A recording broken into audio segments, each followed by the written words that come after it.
Hi everybody, tonight we're going to make a Yule log to celebrate the winter solstice. So the idea of the Yule log is originally from ancient Northern European cultures. You have your Celts that have a part of it, you have your Saxons, you have your Norse, all have some form of the Yule log which they celebrated during this time period.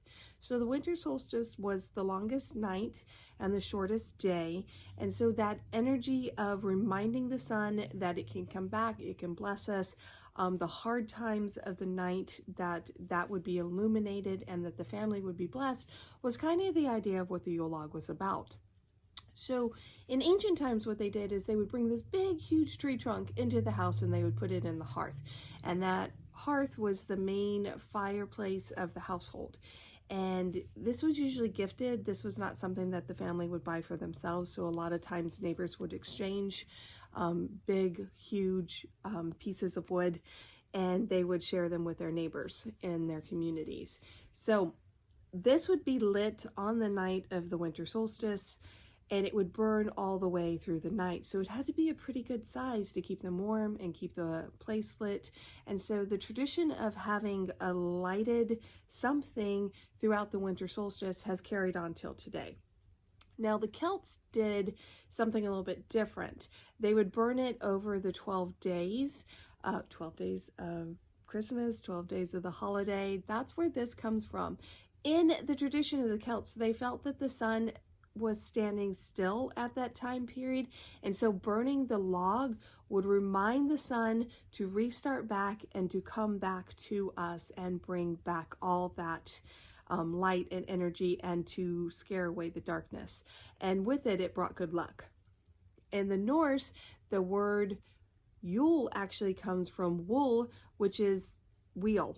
It meant the wheel. And in Norse tradition, they saw the sun as a wheel itself rolling through the sky. So it was the great wheel that we would remind the great wheel to keep rolling during this time period. So how do you make a Yule log today? So obviously we're not going to have some big, huge hearth in most of our homes. If you do, good on you, you're awesome. And you're going to burn it there. But if not, you can make one and burn it for yourself. Some families do just candles. What I do is I start with candles and I do a ceremony with my family inside, and then we take it out to the fire pit and then we burn it there. The important things to remember is that you never relight your Yule log, that it is used purposely just for the lighting of that ceremony, and that you remember that the light does not go out, it does not diminish over this time period. And then you burn it all the way down. Whatever is left, sometimes you have little small pieces, you can take those out and you will use those for next year to rekindle your Yule log for the new year. So I'm going to show you a couple things that you can gather to decorate your Yule log, and then I'm going to show you how to decorate your Yule log. So before I go out and gather my ingredients that I'm going to find out in nature, there's a couple things that I take with me. Before you take anything from nature, make sure that you leave a gift. And these are my gifts. I take birdseed, I take water that I've mixed a little bit of honey in, and I bring chocolate. Because the point is, we want to make the trees happy, the creatures that live in the trees, and the fae that also reside in these trees. So having all three of these things and leaving them as gifts and thanks for what the tree is about to give me is my way of saying thank you to the elementals. This is a holly tree, and holly is an evergreen, and it stays green throughout the entire season of winter. And even in the harshest conditions, the red berries will still stay red. Holly trees are representative of the holly king. On your Yule log, it is that masculine energy, a masculine plant. It is bringing the protection, and it also wards off evil spirits. So pairing that with the triple goddess gives that balance of the male and female. And this is mistletoe, which you can find hanging in a lot of different trees around Fort Bragg and Fayetteville, but I prefer to take it from a oak tree, only because I feel like I complete that circle of the oak king, holly king. So pretty simple to break off, Do you remember it was a fungus growing in the tree, so wash your hands after you're done gathering it. Another decorating idea for your Yule log is orange slices. I take a navel orange, I slice it up. We can place it on the pan, put it in the oven for 4 hours at the temperature of 250. If you wanted to cook them slower, 150 for 6 hours. Or if you wanted to let them naturally dry out, that's a way to get them to work as well. When they are finished, this is what they look like, all dried up. Oranges represent the sun. They represent the coming back of the god and giving us that energy once again. So putting them with your Yule log, once again, pairing the god energy with the goddess energy. That sun wheel, that energy of vitality, life, and prosperity. And then pick the log that you want to use for your Yule log. I have 2 that I am using. One is going on the kitchen table as my decoration and will be the family Yule log. And the other one is one that I will actually burn on the solstice.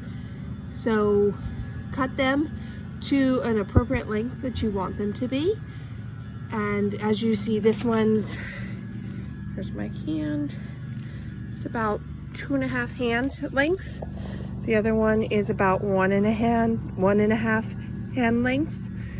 It just has to be big enough to accommodate the 3 candles. So there's a couple options for your candles, how you could put them on. You can use a tea light, you can use a votive, or you can put it in a glass if it's going to be on your table. If you're using the glass ones, I would suggest super gluing them to the bottom. You could do that with all the candles, actually, if you'd like to, depending on what you want to do. But I actually have my husband here who's going to drill holes in. He does that for me every year, so it's his contribution to our Yule log. So I'm going to show you what it looks like with the holes drilled in. We have this nice drill bit on our drill that's going to be very helpful to drilling a hole. So now we're going to assemble our Yule log. So first thing, I have my Yule log. We did take off the bottom so that it sits better on the table, since this one is going to be inside decorating our hearth or our kitchen area. You don't have to do that, just make sure you secure it. We've done that in the past where it's kind of rolled on us, so we got a little bit clever this year and we actually made it flat on the bottom. So as you can see, there are the holes that I drilled in the top, and the wood that you choose for your Yule log is completely up to you. This is a piece of European birch that I actually acquired, and but you can use Yule for your Yule log. Oak is a very common choice because you have that Oak King, Holly King energy going again, and the oak is a very powerful tree representing strength and the god in his older self. And a lot of our Yule gods are that. They are the older gods, they are the sages, they are the ones of knowledge and carry and bring that to you. So it's really up to you what you decide to use for your wood. Once you've decided that, what color candles are you going to use? If there's a couple options. If you're going the Wiccan path, what you can choose is the white, the red, and the black. The white represents the maiden, the black represents the crone, and the red represents the mother. And you can have all 3, white, red, and black, represented on your Yule log. If you are going with God energy, you can do gold, red, and white. If you're going goddess, you can do silver, white, and black. Or you can do the colors of the holiday, which is actually what I'm going to choose to do. I'm going to use the green, the white, and the red representative on my Yule log. So just put them whatever order you want to. For me this year, it's a little bit different. Usually I do the traditional 3 colors of the goddess, the black, the red, and the white. But this year I'm trying to hone in a little bit more God energy, so that's why I went with this. So this represents the goddess, this represents the god, and this represents the season for me.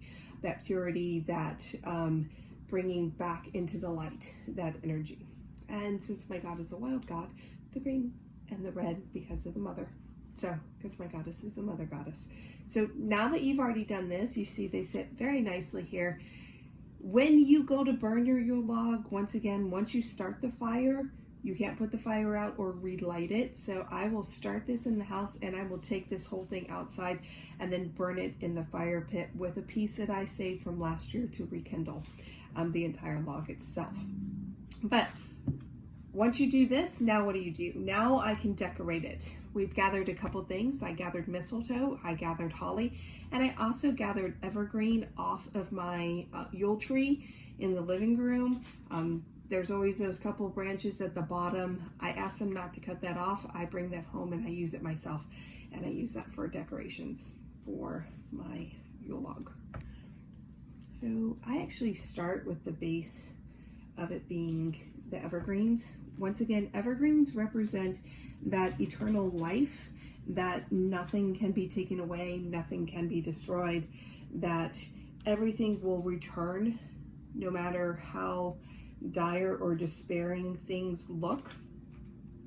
So that's not where I want it to be here. I want it to be here. Once you've gotten just kind of the base, and a lot of times I'll put this on like a piece of really pretty tissue paper. A lot of times I use gold tissue paper so that I can move it very easily on my table. This year I'm actually going to use a little bit different color. And then once you've done that, evergreens, once again, eternal life. Now I'm going to put the mistletoe. Mistletoe is very, very special to the Celts, and it represented healing, that you could be healed from any poison. It represented fertility, and it represented eternal life. Usually mistletoe is gathered on either summer solstice or winter solstice, gives it its most potent energy. So if you're going to use it in spell work, I would suggest that you gather it on those 2 days. You use a sickle, and usually it's a gold-handled knife. I traditionally just break it off myself. The important thing is that you don't let it hit the ground. Once you've broken it, whether you have someone that is underneath the bough to catch it, or, and it's usually men, or that you just break it off and catch it yourself. I like to have my son or my husband actually gather my mistletoe on winter solstice or on summer solstice for me, so that I get more of that masculine energy going on for me. So, and then you just decorate, once again, putting pieces down. I like to have